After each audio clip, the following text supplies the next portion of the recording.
श्रावणाची वचन झाली आपली 36. वचन शेवटचं होतं, सन्निधानी तोकडेनी बहुतकशाळी, असन्निधानी जे जेतुलेनी शाळावे ते तेतुलेनी शाळी. या वचनामध्ये आपण सन्निधानामध्ये कर्माचा नाश कसा व किती होतो, असन्निधानामध्ये कर्माचा नाश कसा व किती होतो याचा मुख्यत्वे फरक बघितलेला आहे. आणि म्हणून आपल्याला जरी आता ईश्वर अवताराचं असन्निधान असेल तरी विधीचं असन्निधान आपल्याला नसलं पाहिजे, ते आपल्या हातामध्ये आहे. आणि म्हणून स्वामींनी वचन सांगितल्यानुसार असन्निधानी असून आज्ञाप्रती पालन करी ते सन्निधान बोलीजे, हे वचन देवाने सांगून ठेवलेलं आहे. त्या अर्थाने आपण काय केलं पाहिजे, सन्निधान आपण कायमस्वरूपी आपल्या कडाने ठेवलं पाहिजे. परमेश्वर आपल्या कडाने ठेवणार आहेत.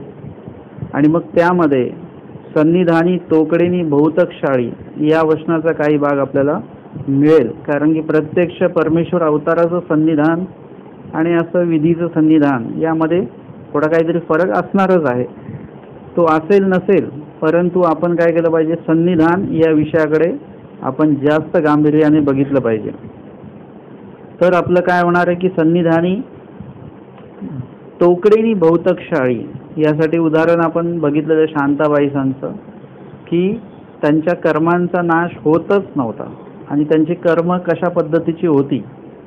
म्हणजे आपल्याला असं आता काही कर्म म्हणजे थोडंसं एखादी घटना जरी वाईट घडली तरी आपल्याला आपण किती त्याचं मोठं हे करून ठेवतो, परंतु काहींच्या नशिबामध्ये जर का आपण बघितलं तर क्रमाने तो भाग येतो, दुःखाचा भाग. जसं शांताबाईसांच्या बाबतीमध्ये होता की पती सुद्धा गेला, मुलगा सुद्धा गेला, त्यानंतर एक मुलगी विधवा झाली, एका मुलीला घरी पाठवलं, माहेरी पाठवलेलं, आणि पूर्ण जी काही संपत्ती आहे ती सुद्धा गेली. म्हणजे क्रमाने सगळं ते आलेलं आहे. अशा पद्धतीची कर्म असतात. ही कर्म त्यांची कधीही नासली नसती, म्हणजे ती भोगून सुद्धा नासणं मुश्किल आहे. ते काही गोष्टी तुम्ही म्हणाल आम्ही भोगू, पण किती भोगणार तुम्ही भोगून भोगून. मग यासाठी तुम्हाला मग परमेश्वर सन्निधान असेल, परमेश्वराच्या विधीचं सन्निधान असेल, ते सन्निधान तुम्हाला आवश्यकच आहे. त्याच्याशिवाय मग ते तुमचे आचार्य होते, आचार्यांचं पण स्वामी म्हणतात येथोरी तुम्हा, म्हणजे आता इथून म्हणजे या क्षणापासून हे आमच्याकडून किंवा सन्निधानातून तुम्हाला आता सित्यांतर आहे. सन्निधान असणार तरच, असन्निधानी असतील तर तेवढं नाही. किंवा स्वामी म्हणतात की येथोनी ते घडलेले आहेत. आता म्हणजे स्वामींनी काय केलेलं आहे, महादाईसांना सांगतात आता ते आन झाले असे, म्हणजे एकदम वेगळे झालेले आहेत आता ते. का? कारण की स्वामींनी सन्निधानी त्यांना ठेवलेलं आहे आणि ते सुद्धा सन्निधानी राहिले, म्हणजे विधी आचरण केलं त्यांनी. आणि म्हणून या ठिकाणी आपल्याला बघायला मिळतं की त्यांच्याही कर्माचा नाश झाला आणि योग्यताही झाली. आजचं वचन आहे 37 क्रमांकाचं, सत्ता ज्ञानी विकार सृष्टी कर्मसृष्टी आधीना होती दैव विघ्न. म्हणजे अजून सत्ता ज्ञान झाल्याने काय काय झालेलं आहे बरं, मागे आपण बघितलं. सत्ता ज्ञान झाल्यामुळे चौपदार्थांचं दर्शन झालं, अशेष कर्मांचं दर्शन, कर्मशाळाने याचा उपाय माहिती पडला, येणारं देवतेंचं विघ्न कळलं, विघ्नाचं उपशमन कळलं, सन्निधानामधलं कर्मनाश आहे, असन्निधानातला कर्मनाश सत्ता ज्ञानामध्ये केला जातो. आणि सन्निधानातला कर्मनाश किती, असन्निधानातला कर्मनाश किती, हे सगळं सत्ता ज्ञानामध्ये येतं. अजून सत्ता ज्ञानाचा विशेष तो काय ना, सत्ता ज्ञानामध्ये विकार सृष्टी कर्मसृष्टी आधीना होती दैव विघ्न. कर्मसृष्टी आणि विकार सृष्टी एकूण 24 स्थानीच्या देवता आपण बघितलं, 13 कोटी 13 कोटी 13 कोटी आणि स्वर्गस्थानीच्या किती 33 कोटी, अशा एकूण किती झाल्या 72 कोटी देवता झाल्या. आता या 72 कोटी देवतेच्या निम्मे किती देवता होतात, 36 कोटी अधिक 36 कोटी बरोबर 72 कोटी. मग या 72 कोटीमध्ये निम्म्या स्त्रिया देवता आहेत आणि निम्म्या पुरुष देवता आहेत. पुरुष देवता जे आहेत त्यांना म्हटलेलं आहे कर्मसृष्टीच्या देवता, आणि ज्या स्त्रिया देवता 36 कोटी त्यांना म्हटलेलं विकार सृष्टीच्या देवता. असे 2 विभाग केले. आता शाब्द ज्ञानामध्ये काय होतं की या देवता ज्या होत्या, या विकार सृष्टीच्या देवता विघ्नरूपा होत्या आणि कर्मसृष्टीच्या ज्या पुरुष देवता आहेत त्या सहाय्यभूत होत्या. जसं ईश्वर साधक जे आटनादिक्रमे आहेत, दीक्षाविधी चर्येवर आहेत, अशांना त्या विकार सृष्टीच्या देवता त्यांच्या उल्लेखाच्या अनुरूप त्या देवता विघ्न करणार अर्थातच त्यांनी ज्या पदार्थांचा उल्लेख केलेला आहे तो पदार्थ त्यांना मिळवून देणार. मग दीक्षा घेतानाच तो पदार्थ जर का आलेला आहे, लक्षात आलं की याचा उल्लेख केला, आज पदार्थ आलेला आहे, तो त्या ठिकाणी टाळता येतो. किंवा मग दीक्षेमध्ये आल्यानंतर दीक्षा विधी पूर्ण संपन्न झाला की एका ठिकाणी बसून मग त्या ठिकाणी नामस्मरण करायचं आहे आणि एक प्रकारे देवाला विनंती सुद्धा करायची आहे, त्या दीक्षांना दृष्टपूत करायचं आहे स्वामींना इथूनच. आणि ते जे स्मरण चालू आहे त्या स्मरणामध्ये तो आठवायचं की आज आपण दीक्षेमध्ये काय मागितलेलं आहे, काय आलेलं आहे आणि काय उल्लेखलेलं होतं. मागितलेलं असं नाही, मागितलेलं तर नाही आहे. कधी कधी असं असतं की स्वामींनी सांगितलं, म्हणजे आशक्ती वगैरे काही असेल त्यावेळी ते मागता येईल, म्हणजे जेव्हा ना तर आप जविजे असं स्वामींनी म्हटलेलं आहे, तर मग त्या ठिकाणी आपजन जे केलेलं आहे ते तर त्याच्यामध्ये तर कुठला दोष नाही आहे. आपण कुठल्या नपाळत्याच्या ठिकाणात तर नाही आलो, हिंसा ठिकाणातनं तर नाही आलो. हे सगळं ते आठवत असताना आज दीक्षेला जाताना काल परवा वगैरे आपल्याला कुठले उल्लेख झाले तर ते उल्लेख आठवायचे पदार्थांचे. तो उल्लेखाचा पदार्थ आलेला आहे का आज, जर का ते लक्षात आलं तर तो पदार्थ काय करायचा, परित्याजायचा, तो खायचा नाही. कदाचित जर का तो खाल्ल्या गेल्यानंतर आठवला तर ते वमन करायचं, म्हणजे त्याद्वारे देवता विघ्न करत असते. अशी ही विकार सृष्टीच्या ज्या देवता आहेत, 36 कोटी स्त्रिया देवता, त्या विघ्न करत असतात. आणि 36 कोटीच्या पुरुष देवता आहेत त्या काय करत असतात, अनुकूल असतात, ते सहाय्य करतात. काही वस्त्राविषयी वगैरे म्हणा, पदार्थाविषयी म्हणा, जे काय असेल ते. आणि अशा या देवता शाब्द ज्ञानामध्ये कशा आहेत, विकार सृष्टी कर्मसृष्टीच्या विघ्नरूपा आणि अनुकूळा, प्रतिकूळा आणि अनुकूळा अशा देवता आहेत. परंतु सत्ता ज्ञान झाल्यानंतर काय होतं की या ज्या देवता आहेत त्या अनुकूल प्रतिकूल असलेल्या देवता इथे काय होतात, दोन्ही देवता अधीन होतात. दोन्ही देवतांचं अधीनत्व का सांगितलं, आधी तर त्या अनुकूलच आहेत ना पुरुष देवता, परंतु तिथे सांगितलेलं आहे की एखादा जर का उल्लेख होत असेल तर विकार सृष्टीच्या स्त्रिया देवता विघ्न करतील.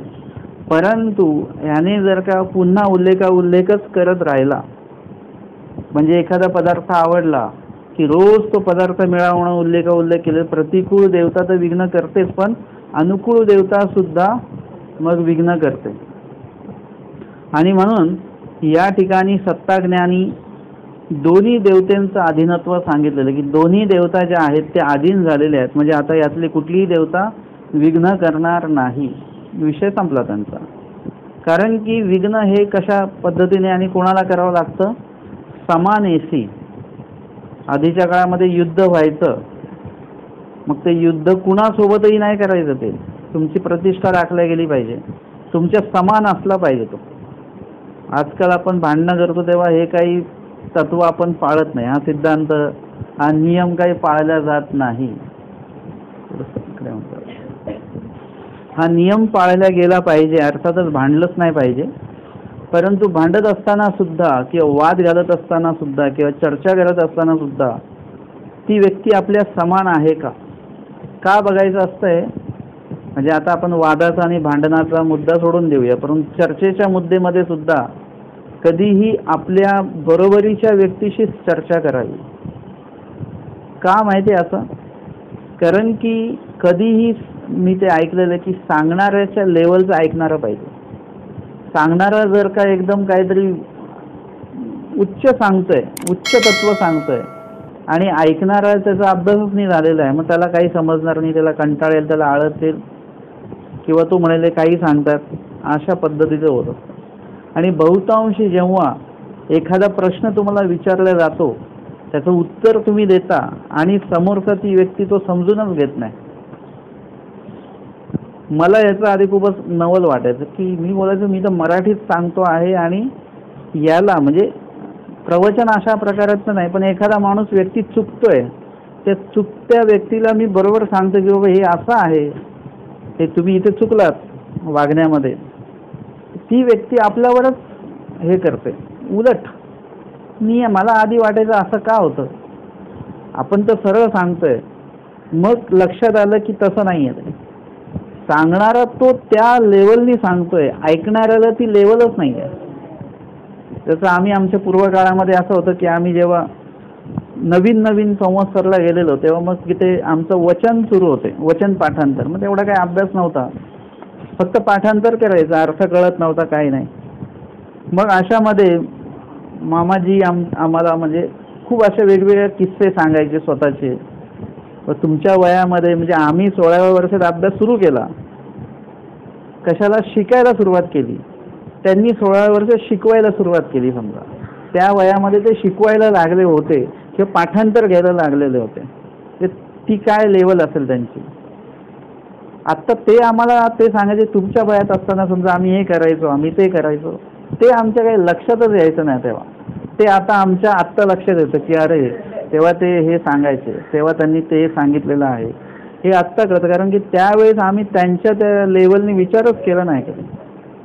आणि म्हणून त्यांनी ज्या ज्या काही गोष्टी तेव्हा सांगितलेल्या आहेत आम्हाला, असं जे काय सांगितलंय त्यांनी आम्हाला, तर त्याच्यामुळे आत्ता ते जर का आठवलं तर आम्हाला बरोबर ते क्लिक होतं. तसं त्यांनी आम्ही म्हणायचो की बाबा आपण काय करूया की काहीतरी इकडे उपक्रम राबवूया, आपण परीक्षा घेऊया, मग परीक्षेचे ते पेपर तपासणी, मग मार्क, मग जो पहिला येईल त्याला हे बक्षीस, असं आम्ही ते ठरवलेलं. आणि ते ठरवून सगळं मामाजींच्या रूममध्ये आम्ही गेलो संवत्सरला. त्यांनी एका क्षणात सगळं मोडून टाकलं. आम्हाला वाटलं की एवढं चांगलं उपक्रम आहे, मामाजी नाहीच काय म्हणतात, आम्हाला समजायचंच नाही ते. मग त्यांनी एक दिवशी समजून सांगितलं आम्हाला की बाबा बघा तुम्ही हे कराल, मग त्याला मग काही ना काय पेपर काढा. मग पेपरच्या गठ्ठ्यासाठी म्हणजे एवढे पेपर कुठून आणणार विकत, कागद कुठून आणणार, मग त्यासाठी तुम्हाला काय करावं लागेल, परीक्षेला बसलेल्यांकडनं पैसे गोळा करावे लागतील. मग त्या पैशाचा हिशोब कोण ठेवेल, मग ते पैसे हरवले किंवा कोणी म्हणेल हे जास्त यांनी घेतले, कोणी म्हणेल कमीच घेतले, कोणी म्हणेल काय झालं. एखाद्याला मार्क जास्त पडले तर ते म्हणेल की बा ते पेपर बसणारे त्यांच्या जवळचे होते म्हणून त्यांना मार्क जास्त दिले, यांना कमी दिले. हे हजार भानगडी उत्पन्न होतात त्याच्यातनं. आता हे विचार करण्याची लेवल आमची नव्हतीच. आम्हाला वाटायचं मामाजी उगाचच म्हणजे नाही म्हणतात ते. परंतु नंतरच्या काळात जेव्हा त्यांनी समजून सांगितला हा प्रकार, आणि आम्ही पण ते मग एक एक व्यवहाराच्या बाबतीतनं माध्यमातनं जेव्हा ते आम्ही बघितलं, तेव्हा आम्हाला ते लक्षात आलं की ते म्हणतात ते एकदम बरोबर आहे. मग तेव्हा का नाही कळलं आम्हाला, कारण की तेव्हा आम्ही समान नव्हतो. आणि म्हणून कधी पण अधिकरण व्यक्ती असतील, कोणी जाणते व्यक्ती असतील, ते प्रश्न विचारले लगेच उत्तरं देत नाहीत. कारण की तुम्ही जर का स्टेप बाय स्टेप आले ना तर तुम्हाला 50% तुमचे प्रश्न तिथे वजा होऊन जातील, तुम्हाला प्रश्नच पडणार नाहीत ते. आता जर का आपण या इमारतीमध्ये येतोय, मग तुम्ही जर का मला तिकडूनच बस स्टॉपपासूनच विचारलं त्या बिल्डिंगमध्ये कोण कोण राहतं, किती माळे आहेत, काय आहेत, म्हणजे ती वेळ येऊ द्या तुम्ही बरोबर. बिल्डिंगच्या इथे आलात तर तुम्हाला माळे किती कळतील, घरं किती कळतील, कोण कोण राहतं किती ते कळतील, जिन्याला पायऱ्या किती आहेत ते पण कळतील. परंतु ती स्टेप बाय स्टेप आलात तर तुम्ही तिथेच डोकं खाल्लं पहिल्या ह्याला तर नाही चालणार. तुम्ही पूर्वी सुरू आहे तुम्ही म्हणाले की नाही ते निर्वचनामध्ये काय सांगितलं देवाने, पूर्वी पाठ करा, अन्यव्यवृत्ती पाठ करा, हे सगळं एकदा क्लिअर करा. म्हणजे आसपासचा भाग सगळा योग्य पद्धतीने तुम्ही काय करा, हाताळा, तो लक्षात घ्या. आणि मग काही विषय समजायला, मी असं नाही म्हणत की युग धर्म अभ्यासल्यानंतरच निर्वचन कळेल तुम्हाला किंवा महावाक्य कळेल, असं नाही म्हणत मी. परंतु काही गोष्टींसाठी काही भाग जो आहे ना अनावश्यक जरी असला तरी तो माहिती करून घ्यायचा असतो. त्यासाठी माझ्याकडे उदाहरण आहे.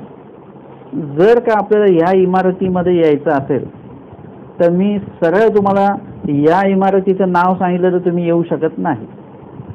मी तुम्हाला सांगेल की आमच्या नगरला तिथे उतरा, मग तिथून आमच्या शाळेच्या इथे या, मग त्याच्या बाजूला ती एक बिल्डिंग आहे, मग त्याच्या बाजूला एक बिल्डिंग आहे. म्हणजे मला ह्या बिल्डिंग सांगायच्या आधी मला बाकीचे हे अनावश्यक सांगायचं आहे.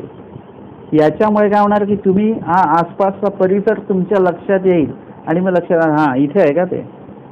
तसंच आहे काही काही वेळा सरळ तुम्ही परमेश्वराची माहिती घेऊ शकता, परंतु त्यामध्ये देवाने काय केलेलं आहे की तुम्हाला सोबतच जीवाची पण माहिती दिली, देवतेची माहिती दिली आणि प्रपंचाची पण माहिती दिली. ते पण घ्या. ते एकदा माहिती पडले की त्यातलं उणीव काय आहे त्या तिन्ही गोष्टींमधली ती तुम्हाला कळेल. आणि म्हणजे तुम्हाला काय होईल की परमेश्वराबद्दल जाणून घेताना त्यांच्याबद्दलचं आकर्षण जे आहे ते राहणार नाही. जसं दुकानदार म्हणतो ना, तुम्ही असं करा, तुम्ही या बाजारामध्ये सगळीकडे फिरून बघा या भावाचं कुठे मिळतंय का तुम्हाला. आपण काय करतो की आपण भाजी घ्यायला गेलो, काय घ्यायला गेलो की आपण आधी सगळं फिरून घेतो, म्हणजे आपल्याला कळतं की बाबा ते सगळीकडे महाग आहे, फक्त इथं स्वस्त आहे. मग ह्याच्याकडनं घेताना तुम्हाला त्याचं आकर्षण राहत नाही बाकीच्या दुकानदारांचं. तसं परमेश्वराचं ज्ञान घेताना तुम्ही जीव देवता प्रपंचाचं ज्ञान आधीच बघितलेलं असेल तर त्यातलं अनित्यता, त्यातली अशाश्वतता तुम्हाला आधीच कळलेली असते. म्हणजे तुमचा मग तिकडे, मग इथे घेतोय आपण, मग तिकडे काय असेल, मग इकडे आपण एक देवाबद्दल हे ऐकलं, मग तिकडे काय असेल, इकडे तुमचं असं लक्ष जात नाही. एकदा तो खटका मिटून जातो आणि त्यानंतर मग तुम्हाला फक्त परमेश्वराचंच ज्ञान आता यायचं आहे बस. मग आता तिकडे कुठल्याही प्रकारचा संदेह नाही. मग परमेश्वर काय करतात, तिथे वचन आहे, अयोग्यासी योग्य करीती आणि मग योग्यासी परमेश्वर ज्ञान देते. लगेच भेटल्या ज्ञान हा प्रकार नाही आहे. हां, भेटल्या का माहीम भट्टांना ज्ञान देत असतील, अजून कोणाला भेटल्या लगेच परमेश्वर निरूपण करत असतात, तर त्या योग्यतेचे ते जीव आधीपासूनच आहे. त्यांना वेगळं योग्य करण्याची आवश्यकता नाही, फक्त थोडंसं काय अडथळे असतील तेच फक्त. म्हणून योग्य करीती, अयोग्याशी योग्य करणे म्हणजे काय, त्याची त्या समजदारीला त्याला आणायचं आहे. जसं माहीम भट्टांनी स्वामींना विचारलं तत्किम वस्यम, स्वामी दत्तात अन्यवस्यम. मग परत ते विचारतं तत्किम वस्यम, ते म्हणतात तत् अन्यवस्यम.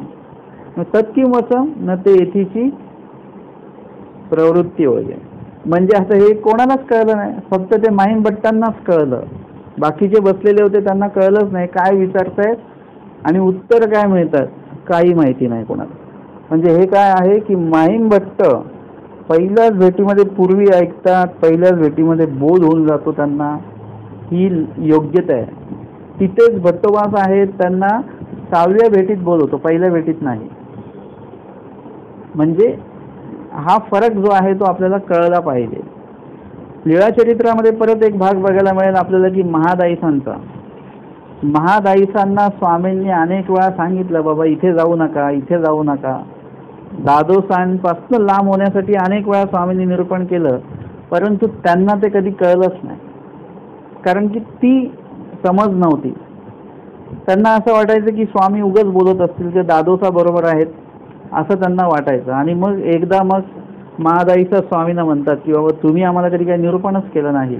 मग स्वामींनी त्या ठिकाणी त्यांना माहिती दिली की बाबा आम्ही तुम्हाला द्वारावतीला जाताना सांगितलं नाही का जाऊ नका, वाराणसीला जाताना सांगितलं नाही का जाऊ नका, अमक्या वेळी सांगितलं नाही का, तमक्या वेळी सांगितलं नाही का, अनेक वेळा सांगितलं, तुमचंच लक्ष नाही आहे. हो, महादाईसांना कळलं, अरे हो स्वामींनी तर अनेक वेळा निरूपण केलं. किती सोपी गोष्ट आहे, स्वामी सांगतात आणि महादाईचं आहे.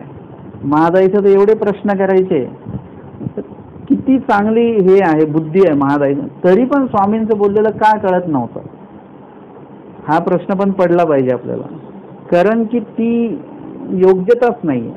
मग नंतर जेव्हा केव्हा ती योग्यता बरोबर जुळली, मग स्वामींना काय सांगायचं आहे ते बरोबर महादाईसांपर्यंत पोहोचायचं.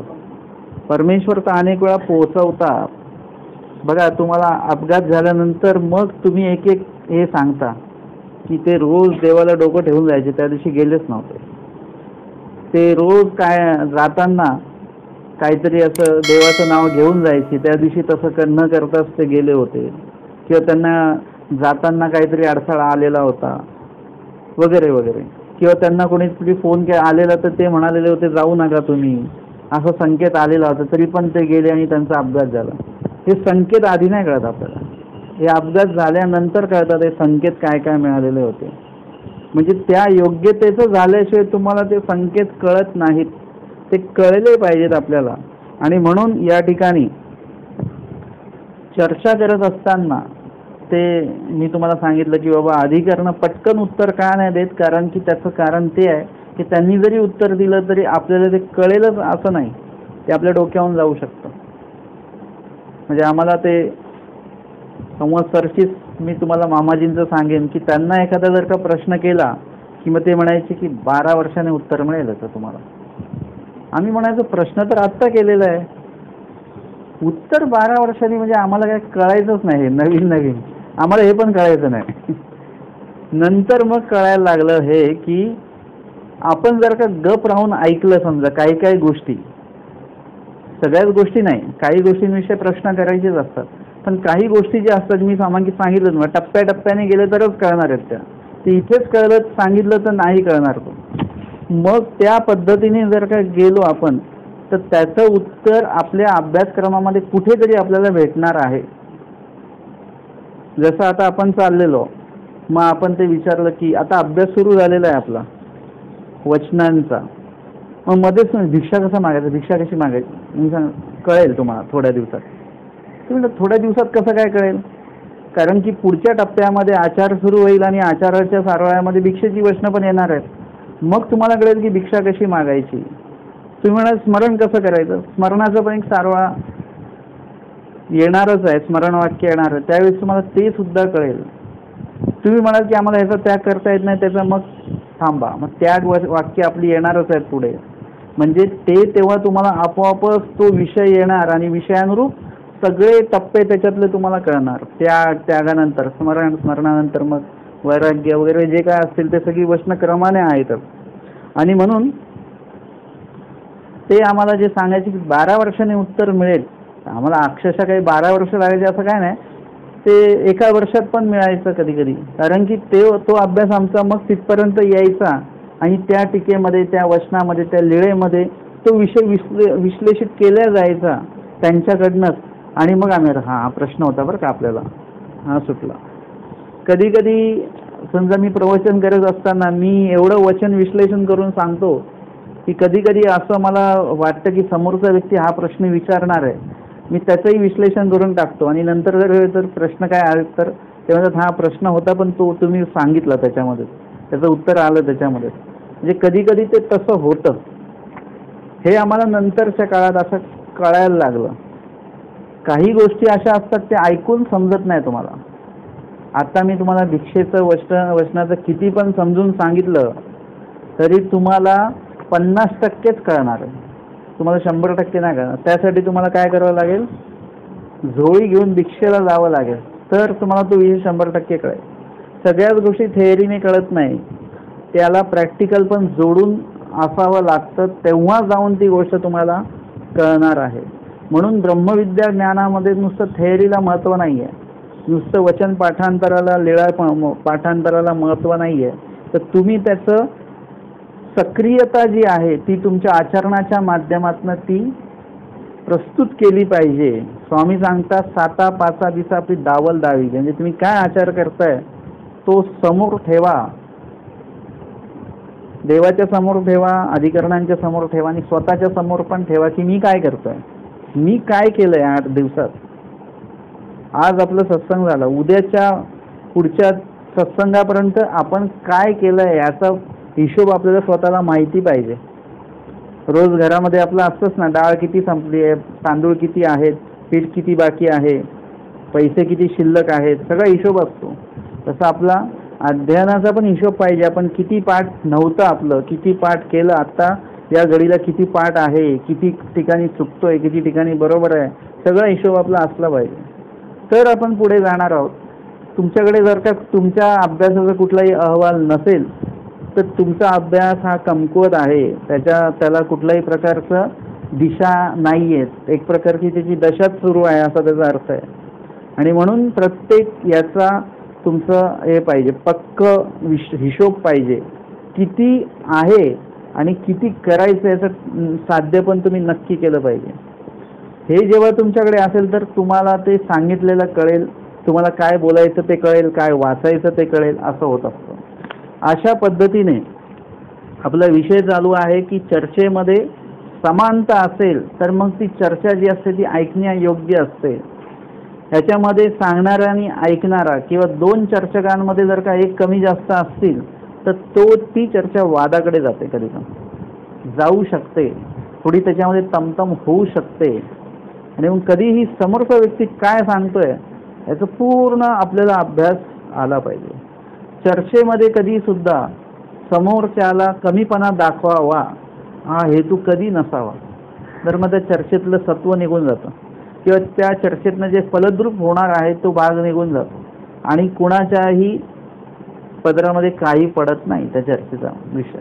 आणि म्हणून त्यातनं समोरचा व्यक्ती जर का योग्य सांगत असेल आणि तो जर का आपल्या मुद्द्याला तो घातक आहे असं जरी असेल तरी पण त्याचं जर का वाक्य एकदम सिद्धांताला धरून आहे, वचनाला धरून असेल तर त्याचं त्या ठिकाणी आपण स्वागत केलं पाहिजे, स्वीकार केलाच पाहिजे.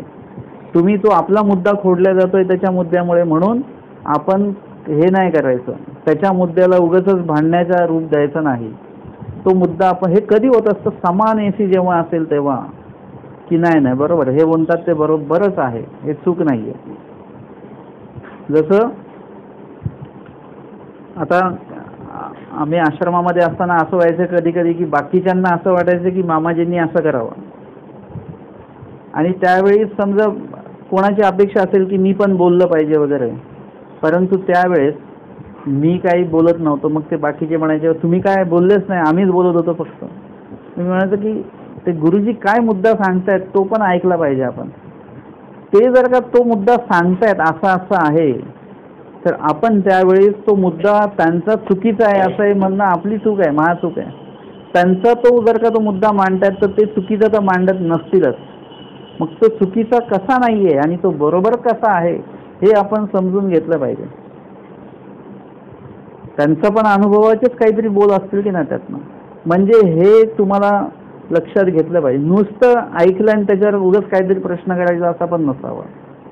तर हे सगळं हा विषय जो आपला चालू आहे तो मुद्दाच वेगळा आहे, परंतु त्याला कुठेतरी अनुरूप हा विषय असल्यामुळे आपण हा विषय या ठिकाणी घेतलेला आहे की ब्रह्मादी सत्ता ज्ञानी काय होतं, विकार सृष्टी कर्मसृष्टी आदिना होतात. का आदिना होतात आणि का विघ्नरूपा होत्या आधी? कारण की शाब्दज्ञानी त्यांच्या त्या सामर्थ्यांतून त्यांच्या बरोबरीच्या असल्यामुळे ते शाब्दज्ञानामध्ये त्या विघ्नरूपा होत्या. परंतु सत्ता ज्ञान दिल्यामुळे काय झालं की या ज्ञानीयाचं सामर्थ्य वाढलंय. आता ते वाढल्यामुळे काय झालं की आत्ता ज्या त्या देवता आहेत त्या देवतेंपेक्षा हा ज्ञानीया कसं झाला आता उच्च झालेला आहे. आता ते त्यांना विघ्न करू शकत नाही नियमाच्या माध्यमातनं. युद्धाचा आपला विषय सुरू होता की युद्धामध्ये जर का एखाद्याकडे शस्त्र नाहीये आणि एखाद्याकडे आहे तर त्यांनी त्याच्याशी युद्ध करायचं नाही, कारण त्याच्याकडे शस्त्र नाहीये. जसं अभिमन्यूच्या बाबतीमध्ये आपण बघितलं, त्याच्याकडे शस्त्र नव्हतं तरी त्याला त्यांनी मारलं आणि एकाने सिद्ध करावा असा नियम आहे बरं का. इथे एकाशी अनेकांनी युद्ध केलं म्हणून शेवटच्या टप्प्यामध्ये कर्णाशी त्याच्या हातात शस्त्र नसताना त्याच्यावर बाण चालवायला लावला.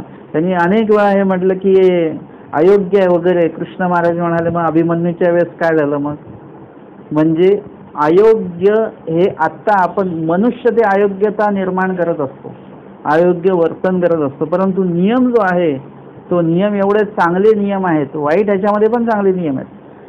त्याचं सांगितलेलं अस्तिपरी राजाची, प्रधानाची, पायिकाची वगैरे वगैरे सगळ्यांच्या अस्तिपऱ्या आहेत. म्हणजे त्यांनी कसं राहायचं याचं ते नियमामध्ये. त्याच्यामध्ये चोराशी पण अस्तिपरी आहे. चोर पण एवढे इमानदार असतात त्यांच्यातल्या त्यांच्यामध्ये. म्हणजे एखाद्याने जर का ते लूट जी असते ती लूट एखाद्याकडे देऊन तो पुढे निघून जातो, बाकीचे टप्प्याटप्प्याने येतात मग जिथे सांगितलेलं तिकडे. तर ते बाकीचे सगळे येईपर्यंत, शेवटचा चोर येईपर्यंत ती जी काही लूट आणलेलं तर गाठोड आहे ते अजिबात सोडलं जात नाही, तसंच ठेवलं जातं. ती चोरांमधली सुद्धा एक त्याच्यामध्ये सांगितलेलं आहे की बाबा म्हणजे चोर ज्याचं मीठ खातात त्याच्याकडे चोरी करत नाहीत.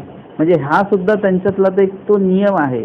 म्हणजे वाईटातल्या वाईट ह्याच्यामध्ये सुद्धा त्यांचे ते नियम आहेत, त्या नियमावलीनुसार ते चालतात. तर चांगल्यामध्ये तर नियम आहेतच आहेत, मग ते सुद्धा त्याच पद्धतीने चाललं पाहिजे. परंतु मनुष्य व्यक्ती काय करत असतो, नियम तोडणं हे त्याला खूप चांगलं वाटत असतं, त्याच्यामध्ये एक तो आनंद असतो. नियम पाळण्यापेक्षा नियम तोडण्यात आनंद असतो. परंतु नियम परमेश्वर सुद्धा कसे आहेत, परमेश्वर तरी नियमेची, म्हणजे परमेश्वर सुद्धा असले तरी नियमाच्या अनुसारच चालतात ते. नाही तर तसं बेनियम असते परमेश्वर तर काय झालं असतं, समातनच आपल्याला प्राप्तीला नेलं असतं त्यांनी कसंही दमदाटी करून. परंतु तसं काही त्यांनी केलं नाही, नियमेची. म्हणून या ठिकाणी सत्ता विकारसृष्टी कर्मसृष्टीच्या ज्या देवता आहेत तर त्यावेळेस ते विघ्नरूपा होतात, आत्ता ते अधीन होतात. आता हा विषय आपण उलटा बघूया. आता इथे दैव विघ्न म्हणजे कोण, ज्या ब्रह्मादिक शेषशय्या ज्या देवता आहेत, आता म्हणजे कैलास वैकुंठ पासून मायेपर्यंतचे जे देवता आहेत ते आता विघ्नरूपा होणार आहेत. तर आपण नियमावलीचा विषय चालू आहे, तर या ज्या देवता आहेत यांनी आधी विघ्न केलेलं नाहीये. शाब्द ज्ञानात त्या विघ्न करत नाहीत, हा नियम आहे. त्यांनी केलं करू शकतात, त्या उच्च देवता आहेत. या जर का 14 स्थानीच्या देवता 72 कोटी देवता विघ्न करू शकतात किंवा 36 कोटी देवता विघ्न करू शकतात, तर त्या उच्च देवता माया पण विघ्न करू शकते. परंतु ते विघ्न करत नाही त्या चर्यावंताला. म्हणजे ते कसे आहेत, अजून ते सामर्थ्य यांच्याकडे आलेलं नाहीये. मग ते जेव्हा सामर्थ्य सत्ता ज्ञानामध्ये येतं त्यावेळेस मग दैव विघ्न म्हणजे बाकीच्या 72 कोटी देवता या कशा होतात, अधीना होतात. आणि पुढच्या ज्या देवता आहेत किती, 9 कोटी 1.25 देवता या कशा होतात, विघ्नरूपा होतात सत्ता ज्ञान याला. आता त्या विघ्नरूपा होतात तर कशा प्रकारे विघ्न करतात न, ब्रह्मादिक आपल्या पदा न्यावया येती परितोतयाची वासही न पाहे. ब्रह्मादिक म्हणजे ब्रह्म आणि अधिक म्हणजे सत्य कैलास वैकुंठ, आणि अधिक शब्दामध्ये शेषशय्या देवता. किती देवता, 9 कोटी 1.25 देवता या विघ्न करायला येतात. कशा पद्धतीने येतात विघ्न करायला, आपल्या पदा न्यावया येते. म्हणजे स्वतःचं जे पद आहे, स्वतःचं जे फळ आहे त्या फळामध्ये त्या पावन करायला किंवा त्या फळाचं सुख देण्यासाठी, त्या फळाचा पदभार यांना देण्यासाठी, म्हणून त्या देवता त्या ब्रह्मांड असतात ते फळीये ते या सत्ताज्ञानियांच्याकडे येतात. कधी येतात, जेव्हा ते असन्निधानी क्षाळी हा विषय आलेला ना, असन्निधानी जेव्हा ते बहुरूपता बहुकामता करण्यासाठी जातात, सत्ताज्ञानी आहे कर्मक्षाळनासाठी जातात असन्निधानी, त्यावेळेस या देवता विघ्न करण्यासाठी त्या ठिकाणी येतात. आणि ते म्हणतात की हे सत्ताज्ञानी हो, तुम्ही आमचं हे पद जे आहे, हे फळ जे आहे ते तुम्ही घ्या, ते तुम्ही स्वीकारा. म्हणून ते विनंती करतात. परितोतयांची वासही न पाहे, परंतु सत्ताज्ञानी त्यांच्याकडे बघत सुद्धा नाहीत. म्हणजे जीवनामध्ये अशा अनेक गोष्टी असतात ज्या आपल्याला नाही सांगितलेल्या असतात. मग ते डॉक्टरांनी असो नाही सांगितलेलं किंवा देवानी असो नाही सांगितलेलं, परंतु त्या समोर आल्या की काय होतं की आपलं लक्ष जातं, आपल्याला ती वस्तू हवी हवीशी वाटायला लागते. डॉक्टरांनी सांगितलं गोड खाऊ नका, आणि नेमकं गोड आलं की असं वाटतं की खाऊन घेऊया गोड. म्हणजे ते एक भाग सुरू होऊन जातो. वास पाहतो आपण. देवाने एखादी गोष्ट नाही सांगितली करायला, परंतु ती गोष्ट समोर आली की आपण पाहतोच. आमच्या स्वामींनी सांगितलं पाखरीला घोडा न पाहावा, सजवलेला घोडा बघू नये. म्हणजे कुठला, खास करून लग्नातला. एखाद्या कार्यक्रमासाठी आपल्या आणलेला घोडा असेल तर तो भाग वेगळा, मग तेव्हाचं एक वेगळं असतो वातावरण. तुम्ही ज्या ठिकाणी जाता ना त्या ठिकाणचं वातावरण तुम्ही सोबत घेऊन जात असता. जसं स्मशानात आपण गेलो, स्मशानात गेल्यानंतर तिथलं जे विचार असतात ते वेगळेच असतात. आपले वाढदिवसाला गेलो तिथले विचार वेगळेच असतात. एखाद्या चांगल्या धार्मिक कार्यासाठी आपण कुठे गेलेलो असं तिथले विचार वेगळे असतात आपले, आणि एखाद्या लग्नाला गेलो असेल तर तिथले विचार वेगळे असतात. मग आपल्याला देवाने तो विचार सांगितलेला आहे की म्हणजे एखाद्या पाखरीला घोडा म्हणजे लग्नासाठी सजवलेला घोडा जर का बघितला तर काय होईल, लगेच ते विचार मनामध्ये येऊ शकतात की माझंही लग्न झालं असतं तर, म्हणजे एखादे महात्मे आहेत किंवा एखादे अनुसरण घेणारे आहेत, वासनिक आहेत, त्यांच्या मनामध्ये येऊ शकतं. एखादे लग्न करून मग त्यांनी अनुसरण घेतलेलं आहे, मग त्यांना आठवेल की माझं लग्न झालं तेव्हा पण असंच होतं बरं का. म्हणजे विचार दूषित झाले ना त्या ठिकाणी. मग ते तसं असता कामा नये. म्हणून स्वामींनी बघा किती बारकावा सांगितलेला आहे की घोडा पण बघायचा नाही, तर बाकीचं मंडप आणि हे ते बघायचं का, बघायचं नाही. मग तुम्हाला लगेच ईशाळूचा दृष्टांत, आता बघायचं नाही मग विचारायचं की का, मग आता चालेल का तसं नाही. मुक्तीची चाड तेने मुंगे विरून चिंतावे, आणि गोसाव्यांनी जे जे नाही चिंतायला सांगितलं ते सुद्धा चिंतू नये. मुंगीचं सुद्धा वैरत्व चिंतू नये आणि काहीच चिंतन करायचं नाही त्यांनी, असं ज्याच्यामुळे त्याचा धर्महानी होईल. देवीची खुंट दावे सांभाळणे म्हणजे हेच एक प्रकारचं एक माहिती मिळवणे. जसं कोणाला विचारलं ते विचारता काय जेवले का, हो काय जेवले, भाजी चपाती. मग कसली भाजी होती, याची. मग वाटण्याची होती का अशीच होती, चपाती होते का फुलके होते. हे काय खुंट दावेच आहे, उगाच चौकशा त्याच्या करायचा. त्याच्यापेक्षा त्यांना विचारा जेवले का, हो जेवले. मग लीळा वाचली का, हो कुठली वाचली, उत्तर पूर्वार्ध कुठली, ही आमकी. मग त्याच्यात काय वाचलं, त्याच्यात काय वाचलं, दृष्टांत कुठला होता, त्याच्यात वचन कुठलं, हे विचारा तुम्ही. त्याच्यामध्ये वेळ घालवा ना, ज्ञान वाढेल. त्यांनी कुठली भाजी खाल्ली त्याच्याने आपलं पोट भरणार आहे का, नाही. उलट त्यांनी कुठली जरा वाचली ते ऐकल्याने आपलं ज्ञान वाढणार आहे, ही एक गोष्ट लक्षात ठेवा. आणि म्हणून त्या दृष्टिकोनातनं आपण चाललो पाहिजे. आता त्या दृष्टांतातनं ती विचारते की बाबा नवरा केवढा असे, नवरी केवढी असे, नवरा काही लिहिला असे, नवरी काही लिहिली असे, काही नेसली असे. आता काय फायदा आहे का तिला ते विचारून, परंतु उगाचच आपली माहिती काढायची. काय बघून उपयोग नाही आणि काही विचारून उपयोग नाहीये. म्हणजे जे आपल्या जीवनामध्ये जे योग्य असेल त्याच्याकडेच आपण बघायचं, त्याचीच वास आपण पाहायची. जे अयोग्य असेल त्याची वास पाहायची नाही. तुम्ही रस्त्याने जाता कुठेतरी ते नॉनव्हेजचं दुकान लागतं, तुम्ही बघता का त्याच्याकडे, का नाही बघत, कारण तुम्हाला ते घ्यायचंच नाही आहे, तुम्हाला ते पाहायचं पण नाही आहे, तुम्हाला त्याचा विचार सुद्धा करायचा नाही, म्हणून तुम्ही बघत सुद्धा नाही. तुम्ही जेव्हा बघता तेव्हा विचार सुरू होतात. विचार सुरू झाले की मनामध्ये तेच राहतं. मग लोक म्हणतात आम्हाला भूताची स्वप्न का पडतात. असं का पडतात, म्हणजे तुम्ही विचार करता त्याचा, म्हणजे तुम्ही तो विचार आहे मनामध्ये. तर आपल्याला काय करायचं, ज्या गोष्टी नको आहेत एकदा ठरवून घ्या काय पाहिजे आणि काय नको आहे. त्याच्यामध्ये पण काय गोष्ट आपल्याला देवाकडे नेणार, कुठली गोष्ट देवापासून दूर नेणार आहे. एक जी देवापासून दूर नेणाऱ्या गोष्टी आहेत त्या गोष्टींचा कशाला उगाच वास पाहता तुम्ही, कशाला पाहता त्या गोष्टींकडे. तुम्ही नेहमी त्याच गोष्टी समोर ठेवल्या पाहिजे. तुमच्या इथे टेबलावर म्हणा इकडे तिकडे तुम्ही काय केलं पाहिजे, लीळाचरित्र, सूत्रपाठ, इकडे महानुभाव तत्वज्ञान अशी पुस्तकं चारही बाजूनी ठेवली पाहिजेत घरामध्ये. तुम्ही जिथे बघाल महानुभाव तत्वज्ञान पुस्तक दिसलं घ्या वाचा. इकडे बघितलं लीळाचरित्र दिसलं, इकडे बघितलं हे, इकडे बघितलं ते. तुमच्या मनामध्ये दुसरे कुठले विचारच येणार नाहीत. आता जर का इकडे पेपर ठेवले असतील आणि बाजूला लीळाचरित्र असेल तर आपण काय करतो, जातो तिकडे आणि पेपर घेतो. लीळाचरित्र मोठं पुस्तक आहे, पेपर कसं 4 मिनिटात वाचून होणार आपला, पटकन हेडलाईन्स बघायचे आणि ठेवून द्यायचा. मग लीळाचरित्र दिवसभर वाचायचं आहे. परंतु एकदा तो पेपर हातात घेतला की मग विषय संपला आपला. मग तिथे आपण तो पेपर दिवसभर हातातनं खाली ठेवत नाही आणि दिवसभर लीळाचरित्र हातात घेत नाही. वास कसली पाहिजे आपल्याला, एकदा जर का तुम्ही चुकीच्या वस्तूची, चुकीच्या पदार्थाची आणि चुकीच्या व्यक्तीची जर का वास पाहिली की मग ते स्वीकारावं असं वाटतं. सत्ता ज्ञानी काय करतात, परतोतयाची वास ही न पाहे, बघत सुद्धा नाही. ही गोष्ट एक खूप लक्षात ठेवली पाहिजे.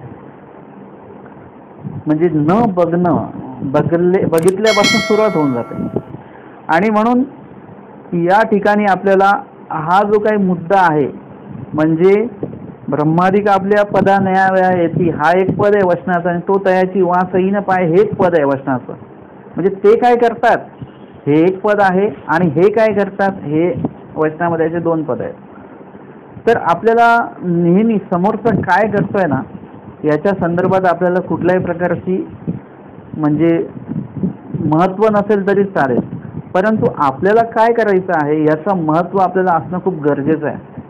आणि म्हणून आपण वास पाहायची का ना पाहायची ते आपलं बघितलं पाहिजे.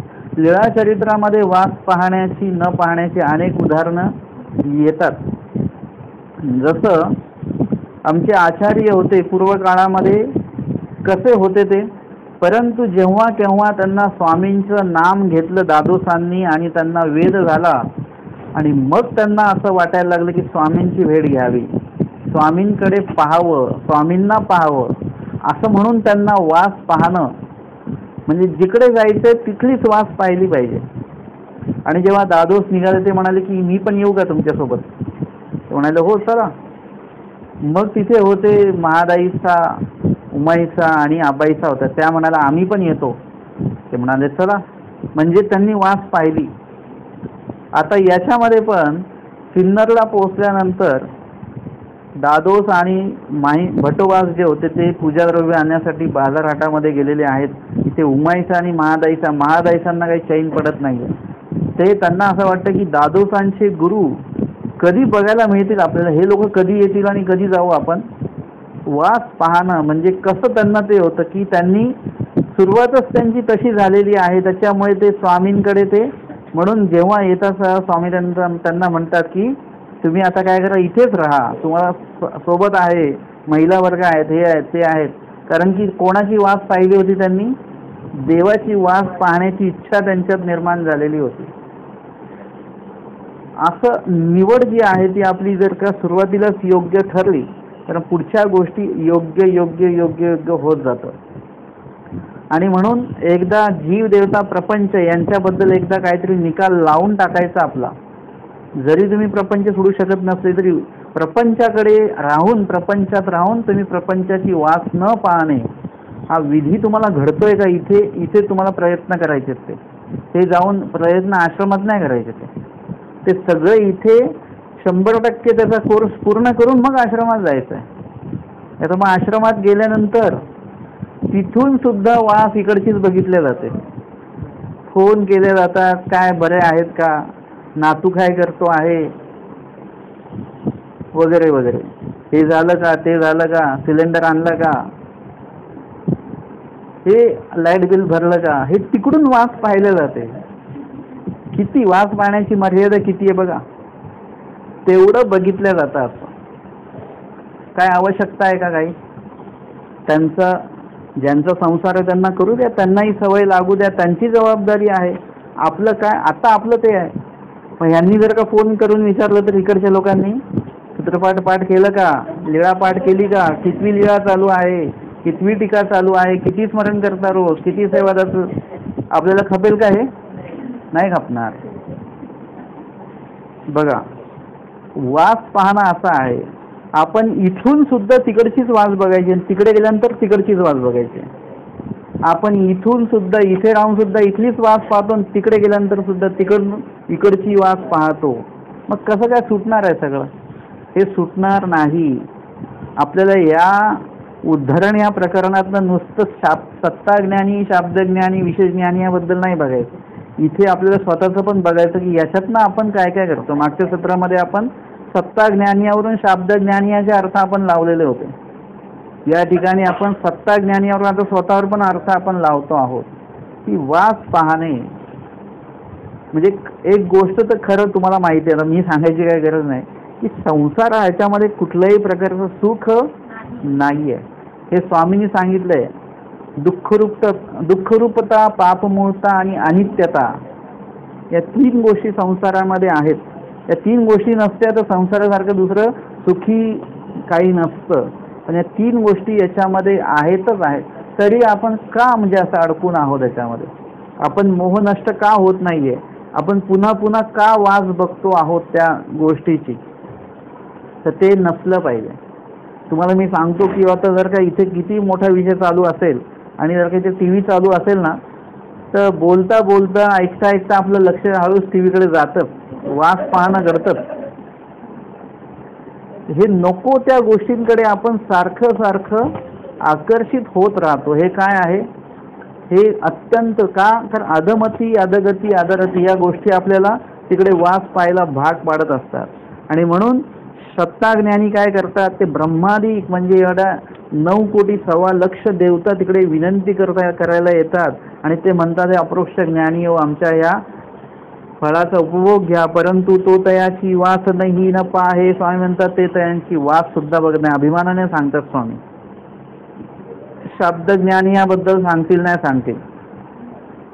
शाब्दज्ञानी जेव्हा वासनिक होईल, जेव्हा अनुसरलेला होईल, जेव्हा चर्यावंत होईल, तेव्हा चर्यावंताबद्दल कदाचित स्वामी अभिमानाने सांगतील. एखादा व्यक्ती अनुसरण कधी घेतो? जेव्हा तो वासनिक असतो तेव्हाच घेऊ शकतो. आणि वासनिक कधी होतो? जेव्हा तो ग्रस्त आश्रमी असताना, प्रापंचिक अवस्थेमध्ये असताना तो प्रपंचाचं संपूर्णपणे वास पाहणं हा भाग सोडून देतो आणि वास न पाहणं हा विधी जेव्हा तो आचरतो तेव्हा खऱ्या अर्थाने त्याचं अनुसरणाची चाल सुरू झालेली आहे.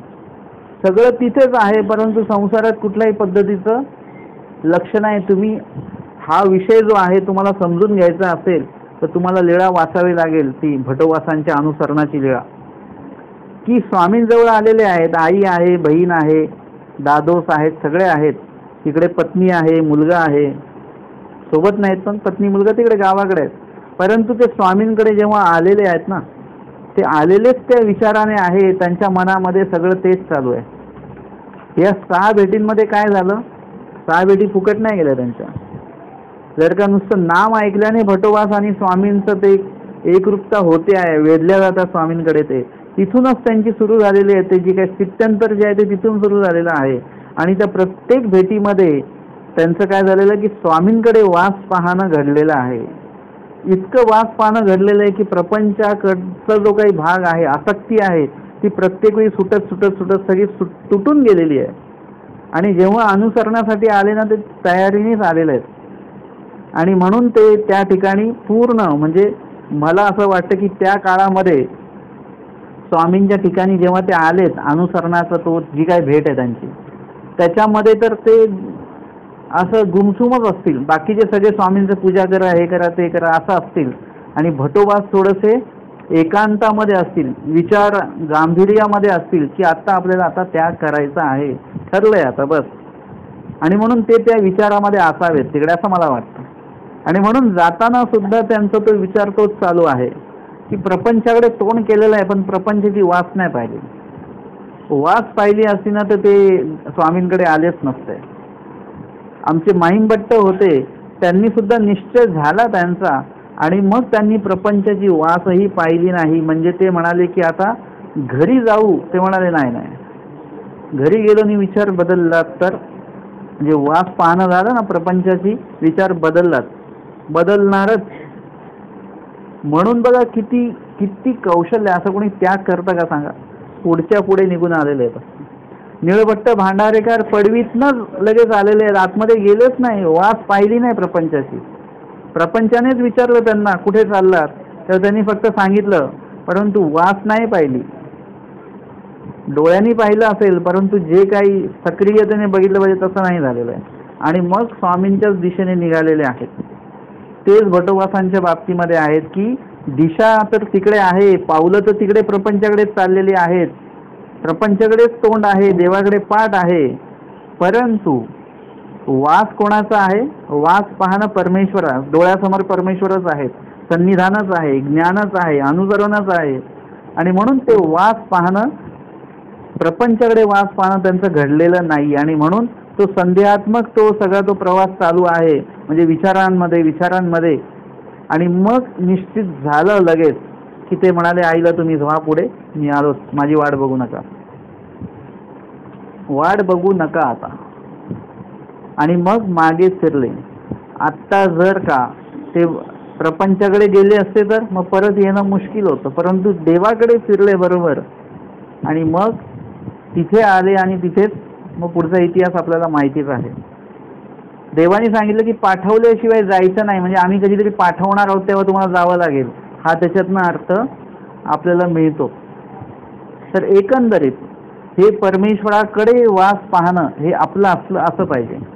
परमेश्वर तर सदोदित आपली वास पाहतच आहेत, परमेश्वराची कृपादृष्टी आपल्यावरच आहे. फक्त काय आहे की आपली दृष्टी परमेश्वराची मिळत नाहीये. जसं प्रथम काळाच्या त्या भेटीमध्ये 22 तिसऱ्या दिवसाच्या भेटीमध्ये आपण बघितलं, स्वामींची तर कृपादृष्टी आहे, 22 कृपादृष्टी मिळत नाही. म्हणजे 22 जी दृष्टी आहे ती त्या कृपादृष्टीशी मिळत नाही, एकरूप होत नाहीये, तो एक भाग होत नाहीये. नाहीतर बघा समोरचं सांगणारं तर सांगतोच आहे, पण आपले जर का कान बहिरे असतील तर, म्हणजे आपलं आणि ते सांगणाऱ्याचं ते जमत नाहीये ते. मग जेव्हा तुम्ही तुमचे कान व्यवस्थित कराल, तुम्ही ऐकाल, मग तो सांगणाऱ्याचा आणि ऐकणाऱ्याचा तो एकरूपता होईल आणि मग सांगितलेलं जे समजणार आहे. तसं परमेश्वराची कृपादृष्टी कायमस्वरूपी आहे. आपल्याला फक्त काय करता आलं पाहिजे, त्यावेळेस जुळवता आलं पाहिजे. वास पाहण्याचा विधी आपल्याला घडला पाहिजे. परमेश्वर सुद्धा वास पाहत आहेत आपली, आणि मग तेव्हा ते घडणार आहे.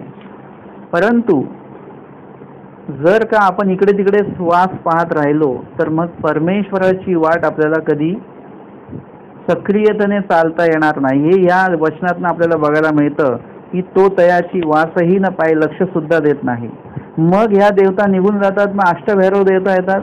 अष्टभैरव देवता येतात आणि ते म्हणतात, अष्टभैरव आळविती दंडळविती परी तो जैसा काही तैसाची. अष्टभैरव देवता येतात आणि ते काय करतात, आळविती म्हणजे विनंती करतात. ते पण आता एका पाठामध्ये सांगितलंय अष्टभैरव हालविती, आळविती नाही. अष्टभैरव म्हणजे ते कसे आहेत, अहंकारी आहेत, क्रोधी आहे, ते कशाला विनंती करत बसतील. ते काय करतात, हालविती. का बरं हालविती? कारण की अप्रोक्ष ज्ञानी काय करतात, एवढे वजनदार होतात की त्या अष्टभैरव देवतेंकडनं ते उचलल्याच जात नाही.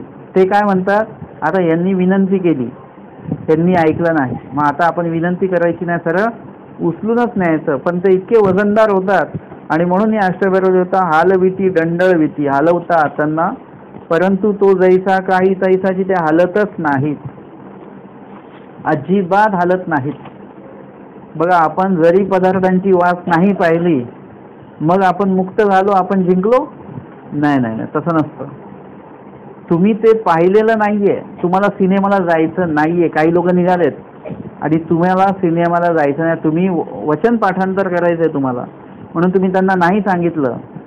परंतु एखाद्याने जर का फोन केला, अभ्यास तर रोजचाच आहे, हे रोजच आहे, आपण एकदाच तर सिनेमाला जाणार आहोत, काय 3 तास तर जाणार आहेत, हे होणार आहे ते होणार आहे वगैरे वगैरे, आणि मग आपण हळूहळू तुटायला लागतो. आपल्याला वाटतं हा तेही म्हणतात ते बरोबरच आहे, थोडंसं मनोरंजनही पाहिजे, थोडंसं हेही पाहिजे, थोडं तेही पाहिजे, आणि मग आपण जैसा काही तैसाची राहत नाही, आपण हालतो. मग आपण म्हणतो ठीक आहे मी येतो, आणि आपण मग सूत्रपाठ ठरल्याप्रमाणे ठेवून देतो आणि निघून जातो. म्हणजे प्रत्येक वेळी आपला निश्चय जो असतो तो पक्का नसतो. आपण सत्संगाला यायचं नक्की केलेलं आहे, परंतु समोरच्यानी फोन केला की आज मी काही येणार नाही, मग ते दोन्ही सोबत येणाऱ्या व्यक्ती असतात, मग ते म्हणतात ते येणार नाहीत, मग आता आपण पण जायचं नाही. एखाद्या वेळेस आपण आश्रमात गेलेलो असतो, पोथी सुरू आहे तिथे, आपण 1 महिना थांबायचं आहे, पण आपल्या सोबतचा माणूस म्हणतो की नाही आम्हाला लगेच जायचं आहे आमच्या घरी, थोडं मुलाच्या परीक्षा वगैरे. आपण म्हणतो हे चालले म्हणजे आपण पण घरी जाऊया, मग आपण पण सोडून देतो. का? घरी येऊन काय करायचं आहे? काहीच नाही, प्रापंचिकच कामं करायची आहेत. परंतु आपण ठाम राहू शकत नाही. समोरच्या कितीही आमिषाने, तुम्ही त्या आमिषाकडे बघितलं नाही, पण आमिषाने जर का तुम्हाला हलवलं, तुम्हाला दंडवलं किंवा तुम्हाला उचलून नेऊ इच्छिलं, तरी पण तुम्ही कसे असले पाहिजे, परी तो जैसा काही तैसाची असं असलं पाहिजे. तुम्ही कुठल्याही प्रकारे तुमच्यामध्ये अविधीचा संचार होऊ द्यायचा नाही. नाही म्हणजे नाही, हे असं म्हणजे असंच. मला वचनच पाठ करायचं किंवा मला लीळाच पाठ करायची, मला नाही दुसरं काही कशामध्ये अन्य ह्याच्यामध्ये मला बोलायचंच नाहीये, हे नक्की करा. तुम्ही स्वतः नक्की करा. समोरचा किती अन्यवार्ता करू द्या, परंतु मी त्याची वास ही बघू नका. त्यांनी किती सुद्धा तुमच्या कानामध्ये जरी ओरडला तो, तरी तुम्ही जैसे काही तैसेच राहिले पाहिजे. किती वेळ बोलेल तो, 10 मिनिटं एकटा बोलेल, नंतर त्याला लाज वाटेल की आपल्याला हा बोलत सुद्धा नाही, याचं स्मरण चालू आहे, याचं लीळा वाचन चालू आहे आणि आपण उगाच बडबड बडबड करतोय. तुमचं जैसा काही तैसाची असलं पाहिजे. तर तुम्हाला बघून एखादा दोष आचरणारा जो व्यक्ती आहे ना, तो सुद्धा स्वतःचा दोष आचरण बंद करेल. एक टप्पा. कदाचित तुमचं चांगलं अजून हे असेल तर तो सुद्धा काय करेल, गाठी काढून बसेल. तो पण म्हणेल की जाऊ द्या, आता आपण पण अन्यवार्ता बंद करू आणि हे गाठी करतायत. म्हणजे तुमच्याकडनं 2 विधी घडले, त्याची अन्यवार्ता बंद करण्याचं आणि त्याचं स्मरण सुरू करण्याचं. हे 2 विधी तुमच्याकडनं घडलेले आहेत, त्याच्या विधीला तुम्ही निमित्त झालेले आहात. म्हणून ते हा भाग पण बघितला पाहिजे. आपण एक इथे छोट्याशा अन्यवार्ता वगैरे या त्या गोष्टीला भुलून आपलं साधना सोडून देतो. परंतु या ठिकाणी अष्टभैरव देवता येतात. आळविती दंडविती परितू जैसा काही तैसाचे, म्हणजे या सत्ता ज्ञानी जे आहेत ते अजिबात हालत नाही, तिथून एकदम त्याच ठिकाणी उभे राहतात. त्यानंतर माया आणि विश्वदेवता आता शेवटी बाकी. 1,15,10 देवतांनी विघ्न केलेले आहेत. 1,15,08 देवतांनी विघ्न केलेले आहेत. 9,15,08 देवता. आता किती देवता बाकी आहेत? 2च देवता बाकी आहेत, माया आणि विश्व. त्यांनी बघितलं की बाबा ह्यांच्या विनंतीला मान दिलं नाही, त्यांच्याकडनं ते हल्ले सुद्धा नाहीत, म्हणजे हे आपल्याकडेही सुद्धा येणार नाहीत. मग ते काय करतात, विघ्न करायला येतात परंतु विनंती करत नाहीत किंवा त्यांना नेऊ इच्छित नाहीत. ते काय करतात, तिथेच त्यांचा आनंदाचा संचार करतात. ब्रह्मतुल्य आनंद विघ्नत्वे प्रकटती. ब्रह्मतुल्य म्हणजे एकूण किती ब्रह्म आहेत? 4 ब्रह्म असं बोललं जातं.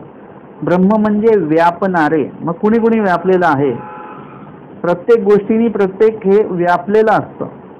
जसं एखादं पुस्तक आहे, त्याला आपण कवर लावतो, त्या कवरनी काय केलं, त्या पुस्तकाला व्यापलेलं आहे.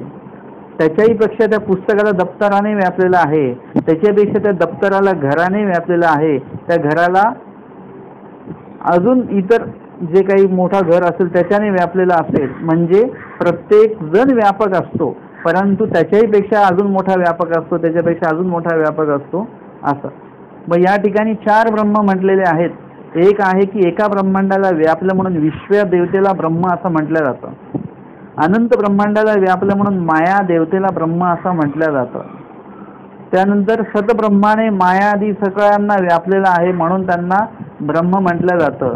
आणि माया, सकळ देवता, प्रपंच, सद्ब्रह्म या सगळ्यांना व्यापणारे कोण आहेत? परमेश्वर आहेत. म्हणून जसं तसं व्यापक कोण आहे? परमेश्वर. सर्व व्यापक, नित्य व्यापक परमेश्वर असं वचन आमच्या स्वामींनी उच्चारण केलेलं आहे. मग या ठिकाणी 2 ब्रह्म सांगितलेले आहेत. कोण आहेत? ब्रह्मतुल्य. ब्रह्मतुल्य म्हणजे व्यापक अशा असणाऱ्या कोण? विश्व देवता आणि माया देवता. त्या येतात आणि त्या काय करतात? आनंद विघ्नत्वे प्रगटती. आपला जो आनंद आहे तो विघ्न रूपाने प्रगट करतात. सरळ म्हणजे जर बाह्य आनंद देत नाहीत ते, एखादं सरळ ते आनंदाचा संचार त्यांच्या देहामध्ये करून टाकतात. एखादा जर का आनंद द्यायचा की नाही द्यायचा, घ्यायचा की नाही घ्यायचा, याचं बोलणं होऊ शकतं की आमचा हा आनंद तुम्ही घेता का? ते म्हणतील नको. हे होऊ शकतं. पण एखाद्याने आनंदाचा संचार करूनच टाकला न विचारता, मग तुम्ही काय करू शकता? मग या ठिकाणी ब्रह्मतुल्य आनंद विघ्नत्वे प्रगटती. त्या देवता काही विनंती वगैरे काही करत नाही, सरळ आनंदाचा संचार करून टाकतात. अशा प्रकारे त्या सत्ता ज्ञानियांच्या त्या देहामध्ये, शरीरामध्ये त्या आनंदाचा संचार त्या देवतांचा होतो. आणि तो आनंदाचा संचार झाल्यानंतर पुढे काय होतं ते आपण पुढच्या सत्रामध्ये, पुढच्या प्रवचन विभागात आपण ते बघणार आहोत. दंडवत हो.